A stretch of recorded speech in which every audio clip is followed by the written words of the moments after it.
Hey, Dr. Kimber Shelton here. Thanks for joining me for another episode on my YouTube channel. We've been focusing on sleep, and in our last episode, we discussed the behaviors and actions we can do to improve our sleep. And if you checked out that video, I hope you found those tips to be helpful. And as we discussed, there are a number of behavioral strategies and actions that we can take to improve our sleep and to change our sleeping patterns and habits. But sometimes the pattern or habit that we need to change is not a behavior per se, but it's more of a psychological and a mental change that we need to make. That is not we are having a hard time with our bodies being able to go to sleep. It is in our mind, we develop this script that we should not be rested, that it's a bad thing to take care of ourselves, and sleep being one of those things that we do to take care of ourselves. That we internalize this script that keeps us awake and makes us think that us practicing good self-care and good sleep hygiene is problematic or wrong.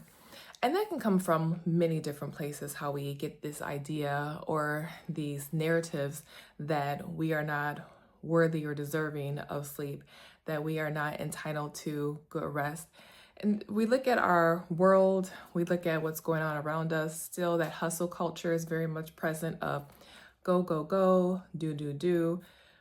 Why sleep? Sleep when you're dead. All these different narratives that are trying to keep us up, keep us moving, keep us doing things, and not allowing us to rest.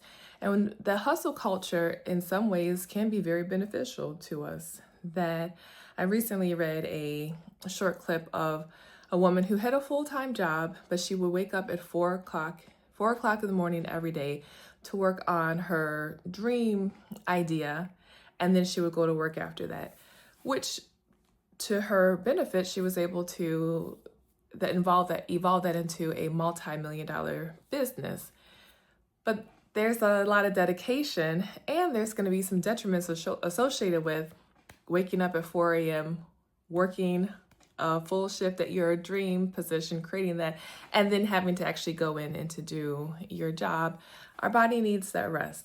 So hustle culture can be one of the things that's keeping us from being able to sleep. And again, if we had some benefits from it, we can start to believe that that's the way that we're supposed to be performing, or the way that we should be acting, and that we shouldn't be resting and sleeping, that sleep is a bad or a wrong thing.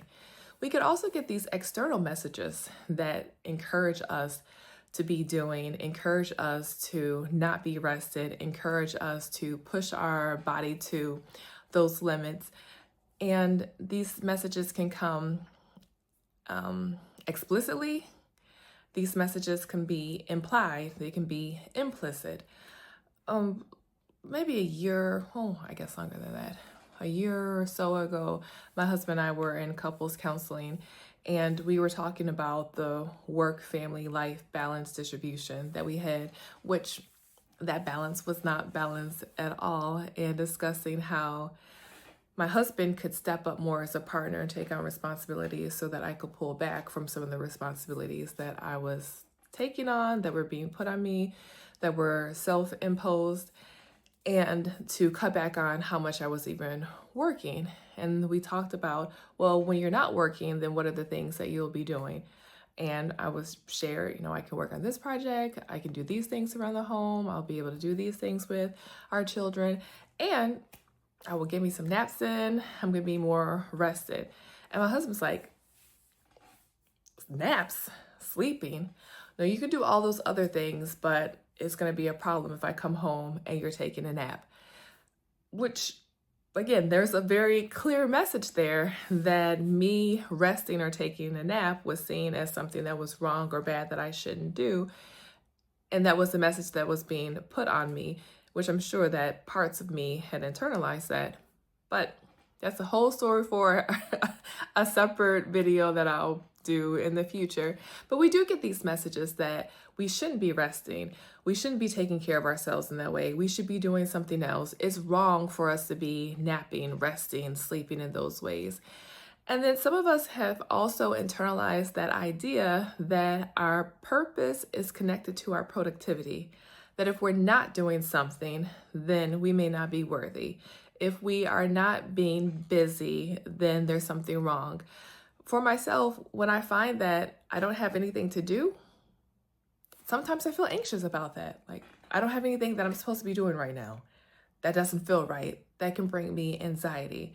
So that idea of I'm resting and that it's okay to rest or to take that time to rest, for some people can cause great anxiety because they're not producing, they're not developing something, they're not getting something done.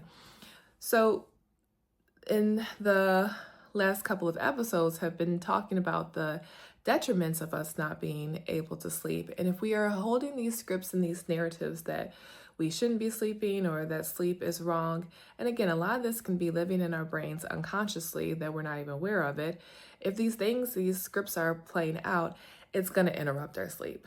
Even if we're trying to practice good sleep hygiene, us thinking that we should not be sleeping are the sorts of things that can wake us up in the middle of the night.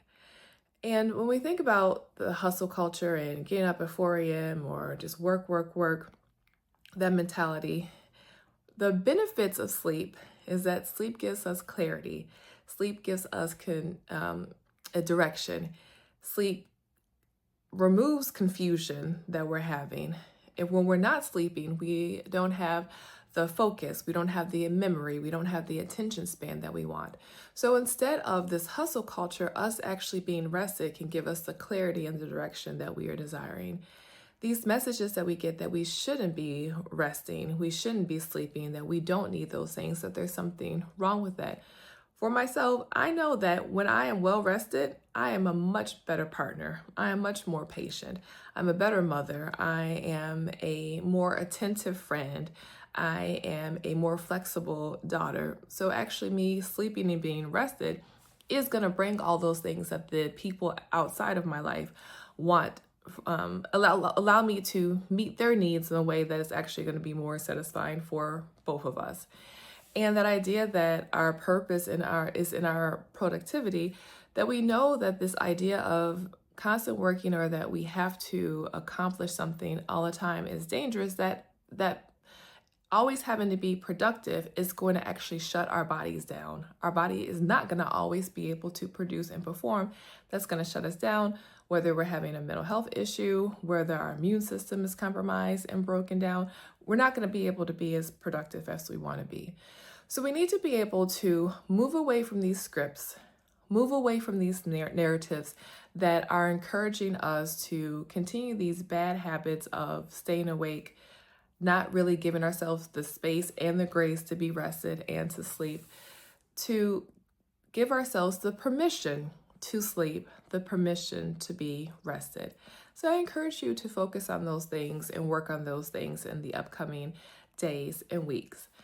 To help facilitate that process for you, I just want to share a couple of sleep affirmations that you can use every night before you go to bed to help your body get to that place of trusting your body needs rest, allowing yourself to be able to fall into that sleep that you need, and then to get all the benefits that you are worthy and deserving of from being well rested and being a better sleeper. Before getting into the bed or while in the bed, repeat these affirmations. Sleep is natural, necessary, and one way to be nicer to my body and mind. Sleep will bring me the clarity and direction I desire. Tonight, I will sleep well and wake up